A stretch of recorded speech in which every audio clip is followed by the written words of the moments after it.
Exam के लिए मेरे से पढ़ा तो जा नहीं रहा। To lock the fuck in. अभी आई विल टीच यू। 15 दिन पर सेमेस्टर पढ़ना पड़ता है। ह्यूमैनिटीज का सब्जेक्ट है तो ह्यूमन नेचर ही है ठेके पे जाना। अब मैस्लो है एक बहुत ज्यादा तेज आदमी। Are you impressed father? English बोलते बोलते मेरा अगर A- भी आ गया तो I will crash out. I have an exam tomorrow and as usual आखिरी एग्जाम के लिए मेरे से पढ़ा तो जा नहीं रहा। मैं बस बाहर खिड़की के देख के नॉस्टैल्जिक हो रही हूँ कि oh my god another year passed by. Oh my god why haven't I stood in this balcony at this hour of the day. Oh my god oh my god oh my god. कीड़े होते हैं बाहर इसलिए नहीं you haven't stood there but क्योंकि nostalgic होने का समय नहीं है। I have an exam in like 12 hours उस सब्जेक्ट को जिसको मैंने पूरे सेमेस्टर निगलेक्ट करा है। I need to lock the fuck in. मेरे को अपने बेड पे कब से पढ़ रही थी मैं क्योंकि आई थॉट ऐसे नॉन चलांट सब्जेक्ट है रीड करके हो जाएगा यार। पर मैं रील्स ही देखने लग गई लगातार। मेरी रील ही नहीं रुक रही थी तो अब we have demoted ourselves to standing. मैंने ये भी सोचा था कि एक मेरा काम हो जाएगा इसमें से जो मैंने इसे डिवाइड कर रखे हैं सेक्शंस। मैं खुद के लिए एक पिज्जा मंगाऊंगी खुद को ऐसे ब्राइब करने के लिए कि चलो you deserve it but I do not deserve it. मैं इतना भी नहीं काम कर रही हूँ कि मैं खुद को खाना ऑर्डर कर सकूँ।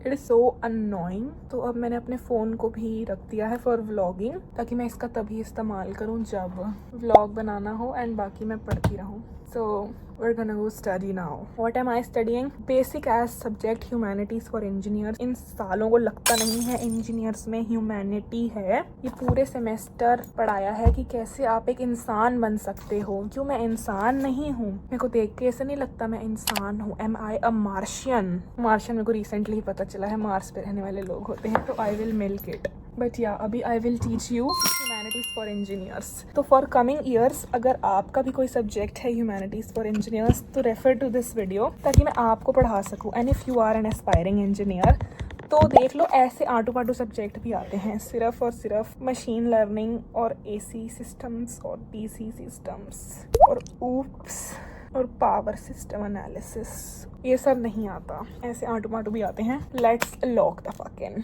इमोशनल इंटेलिजेंट और इंटेलिजेंट क्वेश्चन में डिफरेंस मेरे को तो नहीं पता क्योंकि मैं इंजीनियर हूँ ना। मेरे को इन्होंने ह्यूमैनिटीज सिखाई है पूरा सेमेस्टर लगा के तो अब मैं तुम्हें सिखाऊंगी। इमोशनल इंटेलिजेंस में इमोशनल स्किल्स मेजर होती हैं। इंटेलिजेंट क्वेश्चन में लॉजिकल एबिलिटी मेजर होती है क्योंकि मेरे को देख के मेरे लगता नहीं मेरे में लॉजिक है। लॉजिक की कोई कमी लगती है।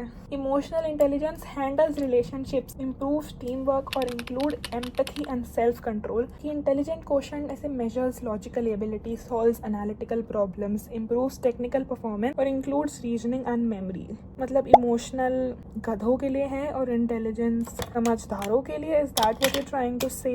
Is that it? Which is more important for a agile project manager? Obviously emotional intelligence. अभी पढ़ाया कि क्रिटिकल थिंकिंग एनालिटिकल डिसीजंस के लिए इंटेलिजेंट क्वोशंट इंपॉर्टेंट है। और अभी इमोशनल इंटेलिजेंट एक प्रोजेक्ट मैनेजर को इतनी प्यार मोहब्बत होगी कंपनी में तो काम कब होगा? Project manager with a high emotional intelligence can resolve team conflicts and motivates employees during tight deadlines. अब हम पढ़ेंगे corporate social responsibility. I know what is CSR। I know मैंने सोच रखा है जब मैं अपना खुद का ठेका खोलूंगी और अपना सारा काम ब्लैक में करूंगी अब CSR के लिए क्या क्या करूंगी।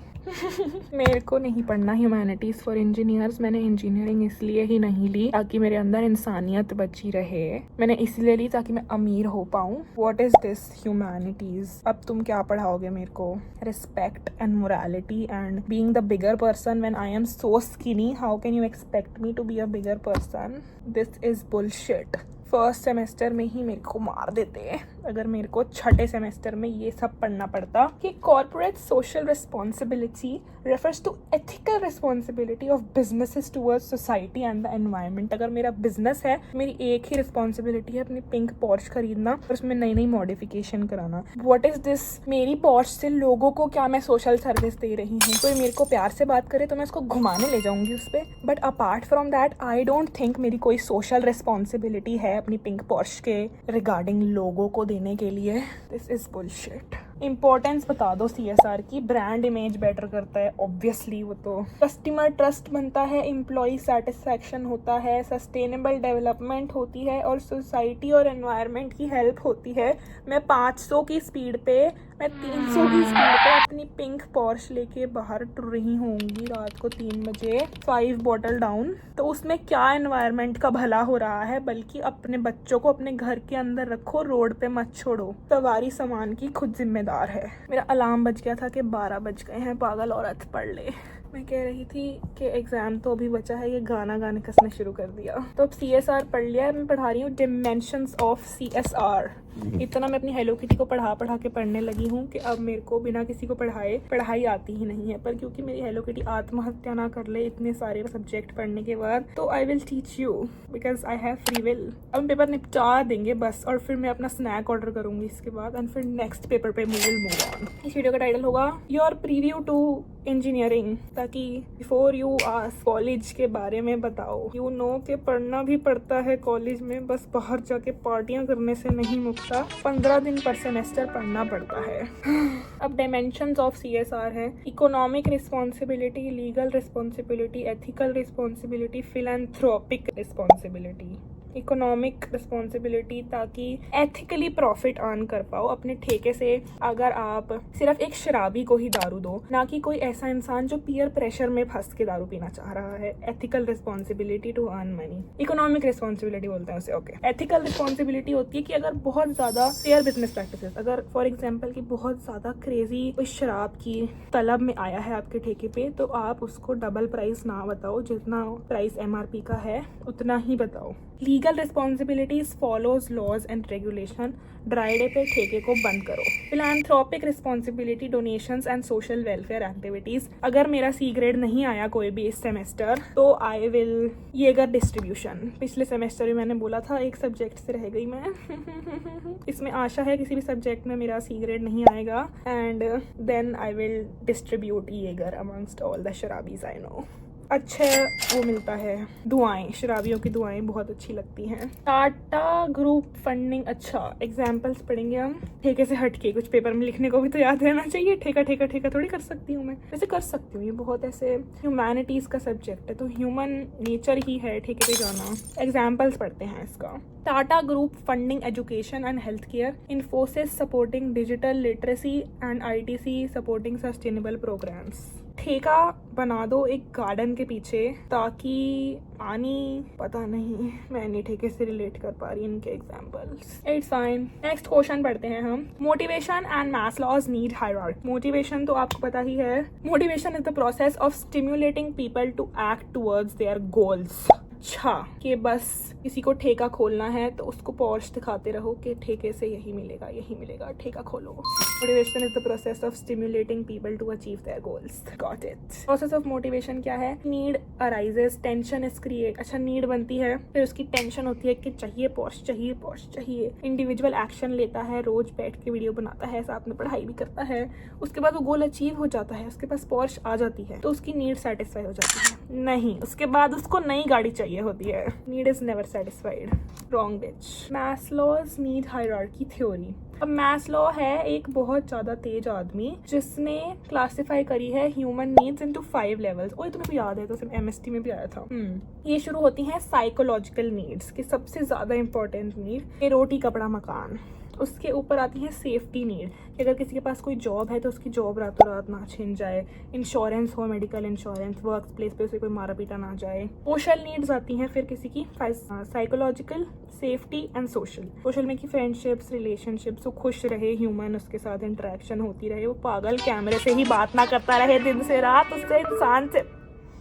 एस्टीम नीड्स, अब सोसाइटी में उसकी रिकॉग्निशन हो, ये नहीं कि ये पागल लड़की बस कैमरा लेके निकली रहती है दिन से रात, उसकी एक अच्छी रेप्यूटेशन हो, लोग उससे रिस्पेक्ट करें, उसे कंपनी उसकी प्रमोट करे, सिल्वर प्ले बटन दे। सेल्फ एक्चुअलाइजेशन नीड्स हैं कि वो क्रिएटिव रहे, पर्सनल ग्रोथ रहे, हॉबीज वगैरह अपनी यूज कर पाए, जिम जूम जा पाए, अपनी बेस्ट पोटेंशियल रीच कर पाए, उसको बस 24 घंटे यही ना फटी रहे कि मैं मर ना जाऊँ। Okay, physiological needs, safety needs, social needs, esteem needs, and last was self improvement needs, self actualization needs. Got it. इसकी सिग्निफिकेंस क्या है ऑर्गेनाइजेशंस में? It helps managers to motivate employees effectively, improves work. ये सारी की सारी चीज़ें इतना खुशहाल वर्क एनवायरनमेंट बना रही है, तो ये नौकरी से परेशान कौन है? अगर सभी एम्प्लॉयज को खुश करना चाह रही हैं तो कौन सा एम्प्लॉय है जो परेशान हो रहा है? कौन फैला रहा है ये बातें कि मिनिमम वेज और जॉब अनसिक्योरिटी और नॉट क्रैशिंग आउट? बस खत्म हो गया पेपर, ऑलमोस्ट डन। फिर पिज़्ज़ा खाऊंगी। हेल्प्स अब ये करता क्या है? क्या था ये? Maslow's hierarchy. तो अभी करता क्या है कि ये मैनेजर्स को मोटिवेट्स करने का हेल्प करता है, एम्प्लॉयज को प्रोडक्टिविटी बढ़ाता है, मोरल बढ़ाता है, एम्प्लॉय का टर्नओवर कम करता है और better work place relationships encourage करता है। मैंने सुना था बचपन से वर्क प्लेस रिलेशनशिप में लोग केस कर देते हैं। What is this bullshit?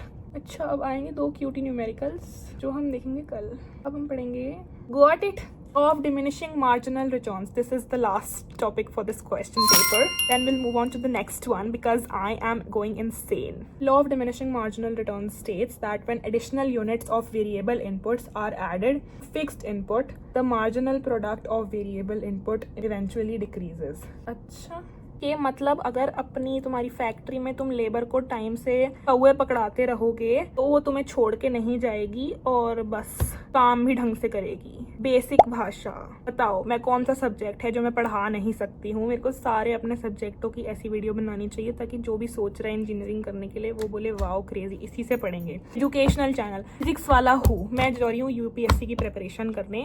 कल से मेरे को कोई सत्तू नहीं बुलाएगा, एक सीनियर आईपीएस ऑफिसर को सत्तू मत बोलो, it's sir. I am going insane. 1 paper is done. मात्र 10 मिनट का काम था 1 पेपर निपटाना, तो मैं पिछले 3 घंटों से लेके बैठी हुई थी कि ये कैसे होगा, ये कैसे होगा।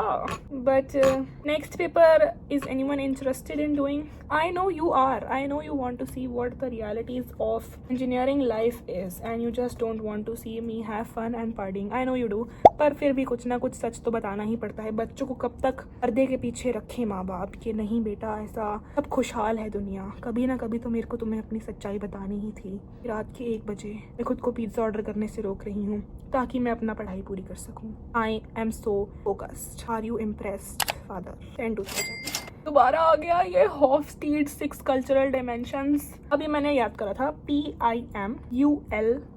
PIMULI, yeah. E for power distance, I for individual goals versus group goals, M for masculinity versus femininity, U for uncertainty, L for L ही है मेरे तो लगे हुए, long term versus short term organization, and I is for indulgence and restrainment.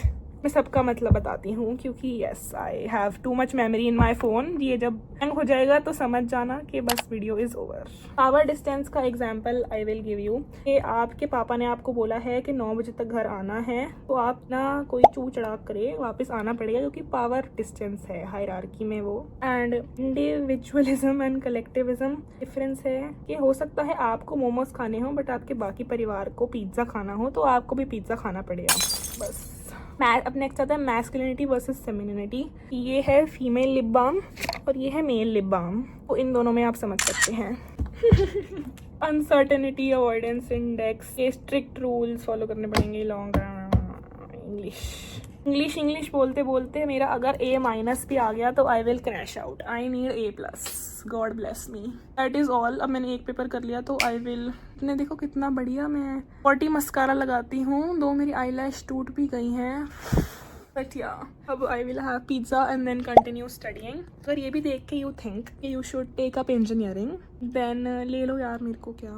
Let me know how it goes. If you watched till now, comment humanities for engineers as if engineers don't have any humanity in them. Like, share, subscribe, masti and wish me well for my last exam.